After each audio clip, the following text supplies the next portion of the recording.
Il y a à la fois une ultra-performance d'un côté et des très grosses défaillances de l'autre. Ouais, le gros problème des Russes, c'est qu'ils réalisent, mais depuis le début de la guerre, le degré et la capacité de ciblage à l'occidental. C'est une capacité... Alors d'abord, c'est du renseignement intégré, c'est du multicapteur. C'est-à-dire c'est jamais...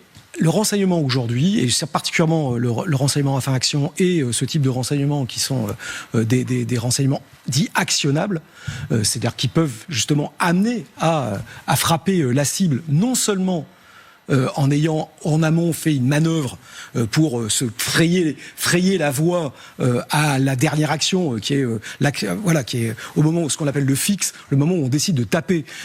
Pour arriver à ça, on a eu en amont le choix de par où ça passait, la date et l'heure à laquelle on voulait frapper, donc les modes d'action qu'on allait prendre pour pouvoir amener l'élément qui va être l'élément destructeur sur la cible au moment T. Donc on a fait ce qu'on appelle un pattern of life.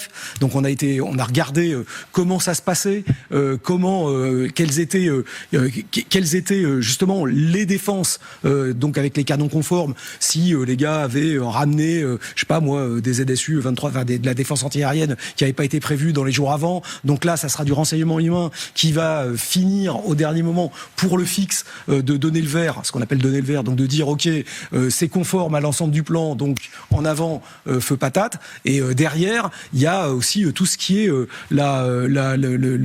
qu'on appelle le SSE, donc le Sensitive Site Exploitation, c'est-à-dire la capacité à regarder derrière quels sont les résultats de la frappe. S'il faut pouvoir relancer l'affaire à partir de nouveaux renseignements, il y a toujours prévu dans ce type de ciblage la capacité de rebondir ou de relancer l'opération sur autre chose en fonction du renseignement fait après la frappe. Donc, vous voyez bien que tout ça est maintenant quelque chose qui est extrêmement complexe. Donc, il y a effectivement les groupes clandestins de résistants, les forces spéciales qui peuvent amener des moyens techniques particuliers de guidage. Il y a le satellite, l'interprétation, le rentrer les données, etc. Et il y a la conception, le concept d'opération en amont, qui là, on l'a vu, a commencé des mois avant, qui permet d'ouvrir la voie à cette frappe. Et ça, aujourd'hui, les Russes, par exemple, ne le font pas en dynamique, ce que nous, les Occidentaux, savons faire en dynamique, et ce que les Ukrainiens ont parfaitement réussi à faire en dynamique désormais, avec un peu l'appui, au départ, en tout cas, des Occidentaux.